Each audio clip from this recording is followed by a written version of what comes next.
Hi, this is Susan Wu. Everyone has been talking about NFTs lately, but what are they really? From people who say that they are the future of investing to people who say it's just a trend and it will fade soon. Who's right? But the real question is this an actual investing opportunity that you can make serious cash with, or it's just a big fat lie? This video will help you understand NFTs and figure out whether you should check them out further or not. So, what are NFTs? NFT stands for non-fungible token. Non-fungible means you cannot interchange it. It's something unique and cannot be replaced. For example, imagine we're buying a cup of coffee together and I ask you for $1. The day after, I give $1 back to you. Maybe it isn't the same exact bill, but it's still $1. It has the same monetary value. It hasn't lost its worth, and it can still buy the same thing, as known as it's fungible. Now imagine you have a baseball card. It may have the autograph of a famous baseball player. Would you give that away for any other baseball card that isn't autographed? Of course not, because that's a unique card and you cannot replace it. It's far more valuable than random card, as known as it's non-fungible. Good.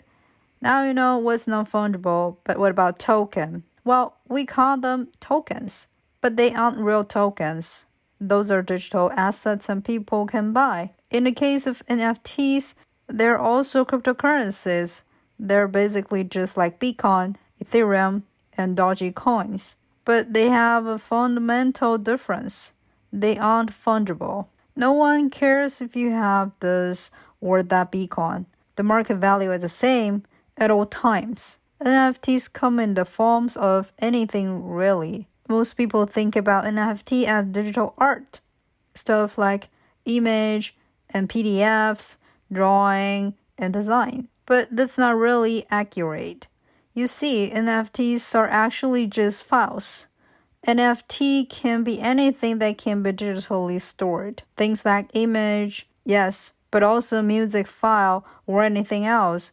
It's like trying to buy a painting, but instead of that painting, you get a file. Make sense so far? The goal of the video is to make things as simple as possible. If we're on the right track, so far, that's know by subscribing and liking this video now for that YouTube algorithm. Done? Great. Let's keep going. So as I said, NFTs are linked to cryptocurrencies. How? NFTs are Ethereum blockchain. They're just some token, but they have some extra digital information, and that's the important part. But what's a blockchain then? Well, this got pretty sketchy to explain, but here's how it works in a nutshell. A blockchain is a type of database. So it contains information that can be easily filtered and searched. And it's meant to be used by a large number of people and contain a lot of information, just like all other databases. Computing power is needed to keep them running. Multiple computers are often used at the same time to reach the necessary computing power. The difference between a regular database and a blockchain is that a blockchain has a particular way of storing info. Data is stored in blocks. These blocks have a strong limit. When they are full, the next block is used. It's basically a chain of blocks getting filled with data, hence the name blockchain. Back to NFTs. They're stored in these blockchains just like Bitcoin and Ethereum. But they have extra information because it's what allowed the token to have a usable format, such as JPEG, PDF, MP3, MP4, WAV, MPG, and so forth. They're like collectible items, and basically anyone can create one. But wait, doesn't all this mean that anyone can create an NFT and copy-paste multiple NFT and sell them? Well, yes.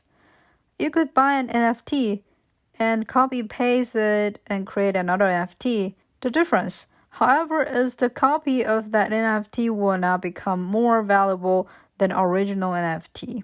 This is simply because only the original one will be seriously demanded by the market. It's just like paintings. Why is the original Mona Lisa painting so valuable, while all the other copies of it are worth much less? Because they aren't originals. It's the same with NFTs. And since they're related to a blockchain, which has an immutable, permanent transaction history, it should be pretty easy for anyone to tell which is the original and a copy. So how do people make money with that stuff? Just like you would with any other collectible item. You buy it, you hope that its value grows, and then you sell it. It's like buying an expensive watch and selling it when its value doubles. You buy NFTs, and you wait for their value to grow. Then you sell them again. Here is a crazy example. This NFT was sold for $69.3 million. It's called People's Every Days, the first 5,000 day at Christie's.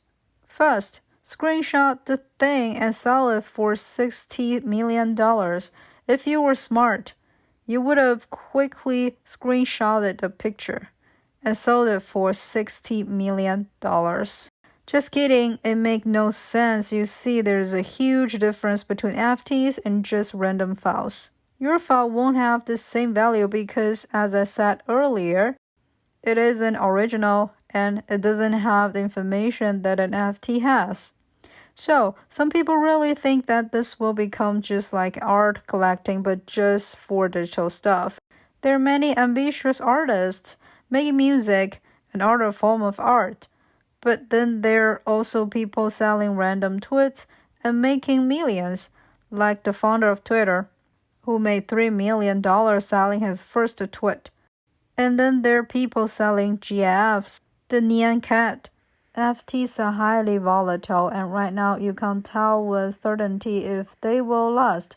It has a possibility of lasting as an art form, but only time will tell. It's definitely not like owning physical original arts.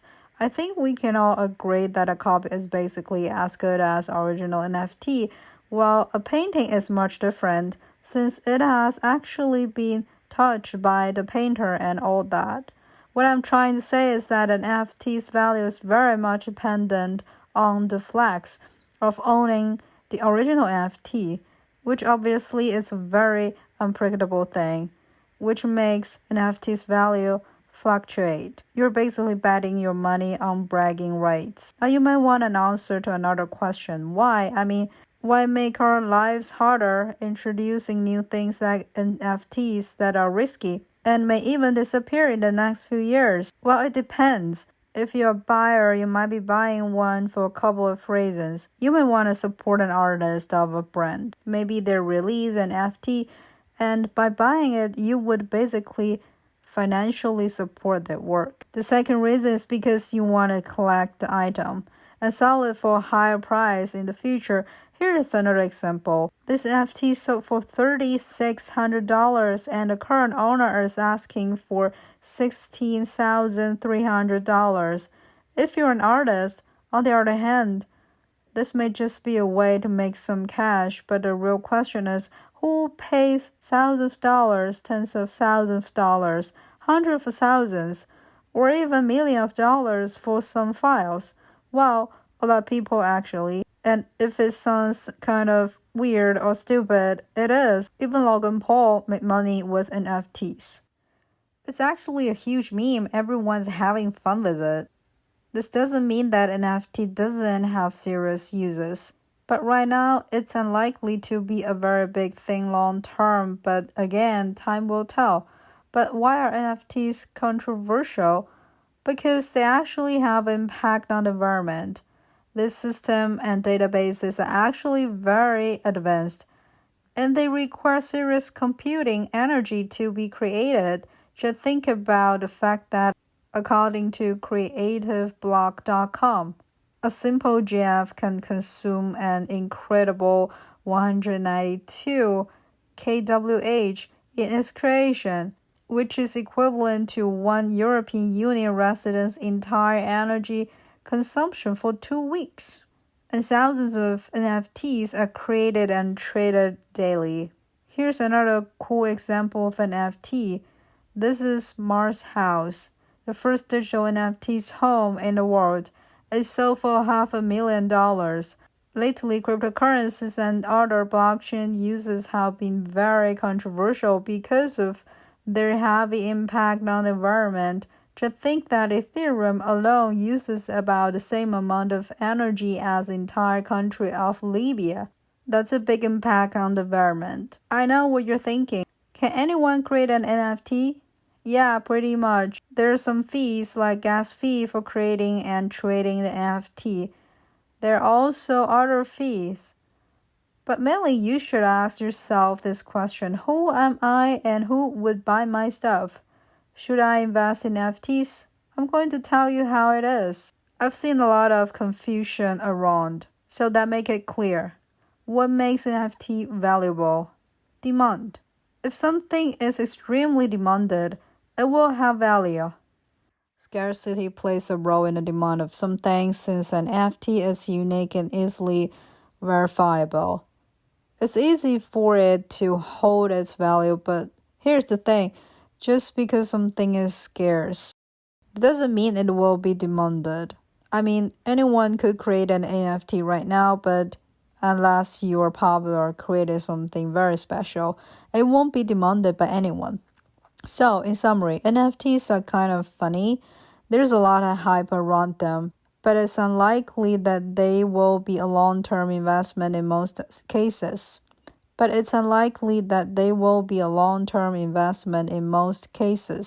Now, there are many videos just like this one on this channel. My goal is to give you valuable information about business, investing, personal finance, and much more. If you like this video, subscribe now. So thank you guys so much for watching. Have a great day and I'll see you in the next one.